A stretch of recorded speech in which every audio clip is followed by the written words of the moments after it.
Bakit gusto ko ng Popeyes?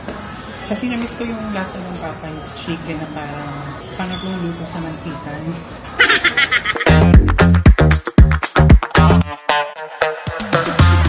So ayan guys, gusto niyang kumain sa Popeyes. Hindi tinanong kita. Sabi mo dito.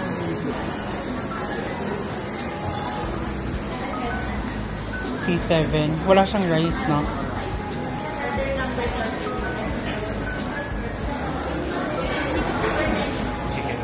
May everything. Sa mild po namin, sir, is 10 minutes. Yung spicy. Meron C2 tsaka isang C7. spicy sir talaga. Anong drinks na ito? Coke. Parehas na ito. Yes po. Anong chicken? Anything else? Yun lang po. Please order po lang. $90 check sa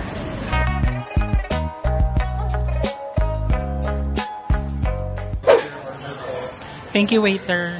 This one C6. Ano daw? Do you need anything else, sir? Anong order mo? C3, C7, ganyan. Pero ako nag-CC. Bakit gusto mo ng Popeyes? Bakit gusto ko ng Popeyes? Kasi na-miss ko yung lasa ng Popeyes chicken na parang panatlong luto sa mantika. Signature nila. Yun yung lasa ng chicken para sa akin. Wala kang magagawa. Walang magagawa ang sino man. Kung yun yung lasa niya para sa akin.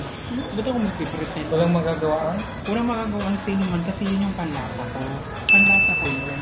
Hindi niya naman panlasa. Parang katulad ng ano, pag-jowa, yung piling nito. Wala silang magagawa kung sabihin nila na hindi tayo bagay kasi yun yung nagustuhan ko. Ano? Saka naman yung parking sa akin. Oh my gosh. Miss ko tong biscuit na to.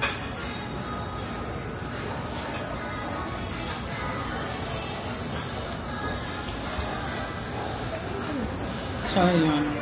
Nagbuta naman ko lang. Papapalit mo lang ang kalay. Kapalitan na lang lang chicken fries.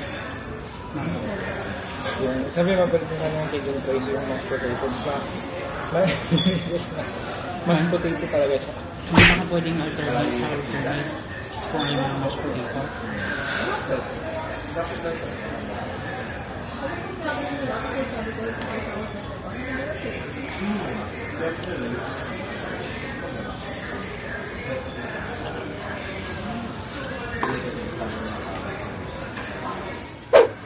So yun guys, tapos na tayong kumain and gusto ko lang clarify, mas masarap yung Popeyes dito sa Taguig kaysa sa yung dun sa UAE.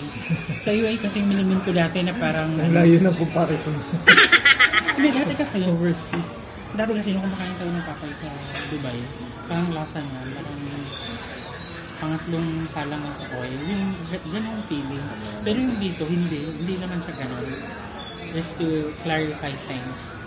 And masarap yung mashed potato. yung mashed potato, masarap May yung unique creaminess, taste. Yeah. yung marami sigurong betsin. So yun lang, same lang naman yung lasa ng cook.